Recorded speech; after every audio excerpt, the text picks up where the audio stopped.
Good morning and welcome to Judging by the Cover, the gaming review show where I rate games that I have not played and I score them based on the store pages. This week, we're looking at another free to play game, and quite frankly, free to play is actually seeming to hold true this time, coming from a place where I honestly would never have expected it. Now, Sega has had its ups and downs, as has the Blue Blur Sonic the Hedgehog itself, but this game seems to have come out directly from Sega, though it is saying that it is an indie title, like an indie title, visual novel, possibly not canon to the Sonic franchise and the Sonic universe, but Sega is like, you know what? We don't care. We're pushing this out there with our name attached to it because we want it to be that way. Now, it starts off with a minute-long trailer for the murder of Sonic the Hedgehog. They've heard our feedback. Yes, all of it. This is what they're touting in the trailer, and they're taking a bold new direction for the future of Sonic the Hedgehog with an excited announcement that he's dead. Starts off with them going through just this minute trailer that immediately grabs the attention, even with it being mostly still frames and a couple of character moments in this hand-drawn visual novel style of a game that completely goes against what you expect from the Blue Blur. But this is what they're presenting, and honestly, it seems like an interesting way to go, especially when you look at it and you realize this is free to play.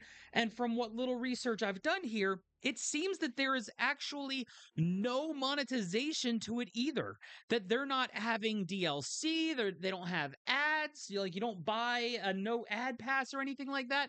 It is just 100% absolutely free for this thing. So it features, of course, you got Amy Rose with her little birthday crown with the cake on her headband that is adorable in what they're presenting as a murder mystery, but it's done on like a train, like the cast is celebrating a birthday party, and the birthday party is this mystery theater train ride kind of situation. So that's what we have going on here. Someone has murdered my darling Sonic, and they go through finding the clues, talking to the different characters, a whole lot of stuff going on there that is kind of interesting. You do have your own player character that is an employee of the train ride, and there it does seem to have some little segments that honestly look a little reminiscent of Sonic's days on the Sega Game Gear, even judging by the screen layout on this. I don't know if anybody out there actually remembers the Game Gear. Leave a comment down below. Like, give a thumbs up down in the comments if you remember the Sega Game Gear, because I remember the Sega Game Gear. That thing ate so many freaking batteries. They show some of the extended characters like the Chaotix crew. They have a bunch of different Chow in here. SBO is apparently a poet. We have Tails and Amy dealing with the mystery. Amy's hiding something. Knuckles is sporting his hat from the OVA movie. That right there, like, somebody who grew up watching and playing a handful of the Sonic games and Sonic cartoons, that just kind of sparks a little bit of joy in me. But it is at its core this point and click adventure where you are going through the clues trying to figure out who murdered Sonic the Hedgehog.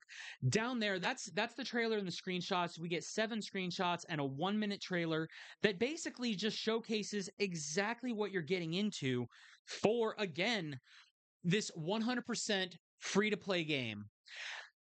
It even shows that I apparently have a friend who has played the game. About the game is telling us it's Amy Rose's birthday, and she's hosting a murder mystery party on the Mirage Express when Sonic the Hedgehog becomes the game's victim. Everyone is off to get to the bottom of things. However, something feels a bit off. Is this really an innocent game, or is something more sinister afoot? You join the colorful cast of the Sonic series in an exciting new adventure. You get new and familiar faces. You get to interrogate your favorite characters while you figure out what happened to Sonic. Play as a new character who is starting their first day working on the Mirage Express. Oh, Oh, I suddenly feel bad for Barry or whatever the player character decides to name them, and meet the kind conductor who is finally retiring from his long run with the train. All aboard, you immerse yourself with the sights and sounds of the Mirage Express, featuring fully hand drawn landscapes and characters. Again, we do see a healthy array of that in the screenshots, and considering that the game is presented as a point and click visual novel of sorts, the still frames and screenshots do actually lend a great service to what to expect for this.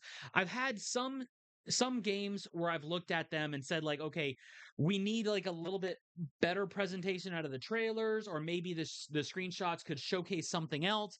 But since this is a visual novel, the screenshots do basically show you the meat of that. And then they cap this off with canon or head canon. Again, like I mentioned earlier, you know what they say, everything is canon. Asterisk. This is not a Sonic team title, but we strongly believe in the power of headcanon. The fact that Sega themselves are saying, hey, you guys love these characters and people have loved the Sonic franchise for decades across various mediums, comics, cartoons, classic 2D video games, 3D video games, experimental spin-offs, puzzle games, racing titles, all sorts of different things that people have enjoyed with the franchise. And a lot of them, like, I don't play as many Sonic games now as I did when I was younger. Like I played the 1, 2, and 3. I played 1, 2, and 3 and Knuckles. I've played a little bit of Adventure and Adventure 2. A little bit of Generations. I think I have it on my Steam library somewhere. So, I have a little bit of history here, and I grew up watching three different Sonic cartoons that were on at the time. Yes, three completely unrelated, like not even affiliated with each other Sonic cartoons, completely different continuities, storylines, if they even had a storyline. And then as I got older, there was Sonic X and all that other stuff. And it was kind of like, okay, cool. You see a lot of things coming out of that. But the fact that they make something like this, tout it as, yes, this isn't technically canon, but we don't care because the player's love for the franchise and the characters is what drives something like this. And then sending it out as a completely free to play experience, this is going to make it very hard to be harshly judgmental towards this game. And again, I know I repeat it quite a bit during this series that we are reviewing the presentation and the salesmanship of the game, not necessarily the game itself. I am not somebody who has played a lot of visual novels. I can think of I can't even remember titles, but I think maybe I've played like a total of two or three. Um, it's generally not really my style of game, but at the same time, like I can appreciate the audience that does love these things, the people that do have a fascination with these, the storylines, the characters, and how they go about those things. So, talking about this does get down to trying to be as objective as possible with how we look at this. Graphically, the art is gorgeous. The actual backgrounds and the characters are reminiscent of exactly the kind of line art and like the recognition that you have for the characters. You can tell what is what. Everything has that colorful pop that classic Sonic games do, but with a more distinct and stylized setting that does kind of remind me of some of the Sonic cartoons. The sound, we do get a little bit of background music from the trailer. Very serviceable. Not exactly the absolute headbanger that I would get from some other soundtracks, but I could see myself listening to this, put this on in the back, like put the music in the background while I'm at work, just kind of chilling, reading a book in the downtime or something. The gameplay, again, it's a murder mystery point and click visual novel type of game. So the gameplay that's being presented is not that complicated. The most complication that we're getting here is a hint that there's something more sinister afoot outside of what is supposed to be a birthday party with a fake murder to solve. the UI and the menus. We don't get a lot of menus going on here. I do see on the screenshots and the trailer, if we look up near the top of the screenshots, we'll see we have a folder and a briefcase. This is probably where you put your case files and your inventory. The text screens on screen are very self-explanatory. I'm sure when there's dialogue options, those are going to pop up in an appropriate way. We don't see a lot of we don't see a lot of the actual dialogue options going on. Then we have more screenshots of areas where you probably have more to click on, and this is the point and click aspect of the game, where you try and click on certain things, certain clues, certain objects to interact with and get information. We do see the Barry's Dream Gear, again reminiscent of the Game Gear, the of classic handheld gaming back from old Game Boy era. Um, so they do show us quite a bit of the little bit of minuscule variety that we're going to get in there. And I can see maybe the Game Gear thing might have a little bit of jank to it. We do see it a little bit in motion in the trailer, but it doesn't look like it. At least here, it doesn't look as annoying as the likes of Stardew Valley's minecart minigame or the Journey of the Prairie King minigame. It looks a little more straightforward, maybe not as pain-inducing as Donkey Kong's minecart levels, but still probably has a little bit of a checkpoint to like a little bit of a skill check there for the players. And then, of course, the pricing. Again, this is a free-to-play game, but when it comes to free-to-play games, the pricing that can really tank my perception of the game is how it's monetized. I know last week we looked at Rocket League where you could spend $50 or more for an in-game currency that the Steam page, or not even the Steam page, but that the website and the Switch page or the Switch store doesn't even really tell you or showcase for you what you spend those credits on. But then you have something like this that is on Steam 100% free to play. There's that I googled it and found no hint of microtransactions, no paid DLC, no paid chapters, no kind of like underlying bonus currency that you get to make certain selections, because I've seen games like that too where you go and it's free to start, but then you have to spend gems in order to pick the best option to progress the story or to get more rapport with the characters kind of thing, if you don't want to just slow roll the characters.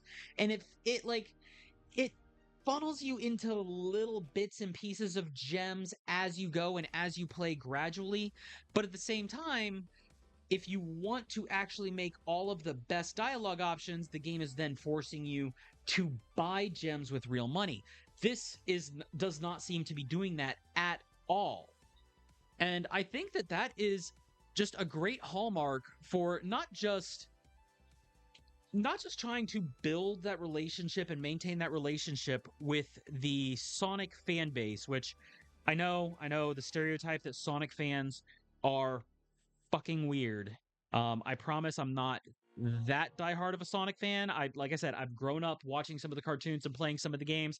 I do not have a Sonic OC. I don't dress up or any of that stuff. No shame to anybody who does. You all have your passions. I have mine. I'm a I'm a man who's just shy of 40 who's making a full shiny collection of all the different Pokemon, so I don't really have much room to speak about people doing weird shit. Let's be completely honest there. But I can at least appreciate what looks like a very heartfelt love letter to the characters, the series, and as a message from Sega where they're saying that this is not Sonic Team, this is not canon, but somebody put some love and effort into this, and that is worth acknowledging. And I do appreciate that the developer and publisher here listed as Sega has that position in a gaming environment where they could just as easily say no. If we don't see money coming out of this, we don't want it out there, or people making fan games, we don't want to see fan games out there because it interferes with our business or misrepresents our brand. I don't know if this is necessarily a fan game. It is the tags do show it as indie, but it could have been, maybe they got license, or even, maybe not even a formal license, but at least permission from Sega for it, depending on how this goes. I I may actually have to dig a little deeper into this and see just who exactly is responsible for this, because the work into it, like, I can appreciate what they did. And this came out in March of 2023 of all times. That that is, honestly pretty cool that the direction they went here. I may even just give this a spin because, like I said, it is free to play. There's no strings. It doesn't appear there's any strings attached. It does say there's an end user license agreement to go along with it, but that's that's not the worst thing in the world when it comes to stuff like this. That said, we have to actually give this game a rating. And as far as the store page goes, for a free-to-play game that looks like it's maybe just a little bit of it's like a little fun time. It's not meant to be taken too seriously. You're just meant to kind of enjoy the ride, much like the mystery, just like, the birthday party on the train. I got to give this, you know what? Honestly, I think I'm rating this a 10 out of 10. The character designs, the artwork, the callbacks to other parts of the characters, their personalities, and the franchise as a whole. Like I said, Knuckles having that adventurer hat from his depiction in the OVA, I think is a nice little touch. The fact that they have that going in there, and it does, like, the trailer and the description does give me just enough to kind of tease the plot of, it's a murder mystery birthday party. So you know that it's not meant to be taken too seriously. Nobody's actually dead, but then they say, hey, something sinister does seem to be going on. And that kind of thing in there, tied into what's supposed to be a happy little birthday party, it sparks the questions in my brain. And it's that tiny little hint that doesn't oversell the game, or doesn't oversell the premise, that really had that's kind of hooked my interest. And I think that, you know what, this right here is a 10 out of 10 store page presentation for the game. Again, simple, free to play, no strings attached, and I sincerely try to not give 10 out of 10 ratings if I can help it, but I honestly can't think of too many ways that this presentation could have gone better. They showcase the characters, the music, the environment, the gameplay. They pretty much sell you right. They sell you up front on what to expect with the game, and they're presenting a game that does genuinely look enjoyable, while also fitting the Sonic fandom, the like fans of visual novels and mystery kind of situation, in a way that's not overbearing.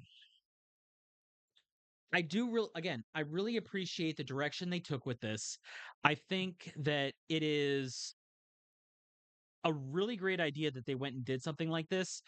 Um, I If they go and put out more free to play stuff in this kind of style, whether or not it's the kind of game that I would go for personally or not, I could see them being pretty successful with it. And I feel like putting just a little bit of resource into that free to play market would also kind of, like, it's a little way to get some rapport and some advertising for your, your paid games, your paid content. It builds that relationship with your fans over time. I know it can be kind of a risky thing for developers to do, especially smaller developers that, they need that paycheck to eat, to live on. Everybody's got to pay for stuff, but I think generally this has been a wonderful presentation for a beautiful looking product that somebody put a lot of heart and effort into. And again, like I said, that's why I'm giving this store page a 10 out of 10 rating. And next week, I'm hoping that the game we're looking at next week, the just a little spoiler, it's going to be filled with magical girls. So get your anime hair twists in a tizzy for that one. I'm hoping that that game is going to look at least half as good as this one did for its presentation.